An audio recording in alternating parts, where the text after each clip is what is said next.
मित्रहो, महाराष्ट्रातलं महायुतीचं सरकार आणि महायुतीतले काही नेते मंत्री अल्प काळामध्ये बदनाम झालेले आहेत. काही मंत्र्यांवर तर वादग्रस्त मंत्री म्हणून शिक्का बसलेला आहे. मुख्यमंत्री असलेल्या देवेंद्र फडणवीस यांच्यावर तर सोशल मीडियातून सडकून टीका आणि रोज होत आहे. विरोधक सतत त्यांच्या राजीनाम्याची मागणी करतात. बघा, गृहमंत्री म्हणून देवेंद्र फडणवीस हे सपशेल अपयशी तर ठरलेले आहेत, पण तरी सुद्धा कोणी आणि कितीही मागणी केली तरीही देवेंद्र फडणवीस राजीनामा देत नसतात आणि हे सगळ्यांना माहित सुद्धा आहे. पण आता मात्र देवेंद्र फडणवीस यांनी चांगला धसका घेतल्याचं दिसतंय. ते निवडणुकांना घाबरल्याचं दिसतंय. विधानसभा निवडणुकीला अजून अवकाश आहे, पण त्या निवडणुकीची भीती फडणवीसांना वाटू लागली आहे आतापासूनच. नुकत्याच 5 राज्याच्या निवडणुका झाल्या, त्याचे निकाल आले आणि डझनभर मंत्र्यांना ज्या प्रकारे तिथं पराभवाचा सामना करावा लागला, त्यामुळं महाराष्ट्रातील महायुती सरकारच्या कपाळावर चिंतेचं सावट आलेलं आहे.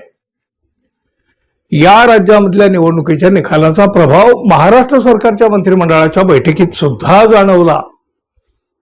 डझनभर मंत्र्यांचा पराभव झाला. या निकालातून आपण सगळ्यांनी धडा शिकण्याची गरज आहे असं आता फडणवीसांना वाटायला लागले आणि त्यामुळे त्यांनी एकनाथ शिंदे गट, सुनेत्रा पवार यांची राष्ट्रवादी यांना धोक्याचा इशारा दिलेला आहे. आपण जनतेच्या अपेक्षा पूर्ण करण्यामध्ये अपयशी ठरलो तर आपल्या सगळ्यांना अशाच प्रकारच्या मोठ्या धक्क्यांना सामोरं जावं लागू शकतं. महायुती सरकारमधले सर्व पक्षांनी आपापल्या मंत्र्यांना कामगिरी सुधारण्याचा इशारा देवेंद्र फडणवीस यांनी आता दिलेला आहे. या निवडणुकांचा निकाल पाहून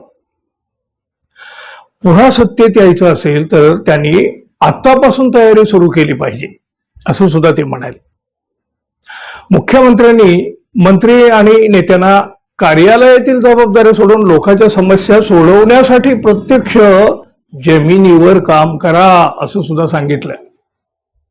बंगालमध्ये ममता बॅनर्जी यांचा आणि तामिळनाडूमध्ये स्टॅलिन यांचा पराभव होण्यामाग जनतेचा संताप हे एकच प्रमुख कारण आहे. त्यामुळं महायुतीनं आतापासूनच पुढच्या विधानसभेसाठी तयारी केली पाहिजे असं सुद्धा फडणवीस यांनी म्हटलेलं आहे. मागच्या विधानसभा निवडणुकीपूर्वी लाडकी बहीण योजना आणून पूर्ण समीकरण बदललं होतं, पण राज्याची सध्याची आर्थिक स्थिती पाहिली तर 2029 मध्ये अशी समीकरणं बदलणारी योजना राबवणं अवघड आहे. त्यामुळं पुढील निवडणूक केवळ सरकार आणि मंत्र्यांच्या कामगिरीवरच लढावी लागेल आणि म्हणूनच सगळ्या मंत्र्यांना देवेंद्र फडणवीस यांनी आधीच हा इशारा देऊन सावध केलेला आहे. 5 राज्यातल्या निवडणुका झाल्या, पण त्याचा धसका मात्र महाराष्ट्रामध्ये महायुतीने घेतलेला आहे. स्वतः देवेंद्र फडणवीस यांनी सुद्धा पुढच्या निवडणुकीची चिंता आतापासूनच सुरू केलेली आहे. फडणवीस यांनी इतर मंत्र्यांना इशारा दिला, पण त्यांच्याकडेच असलेलं गृह खातं कुचकामी ठरलेलं आहे. त्याचं काय करायचं?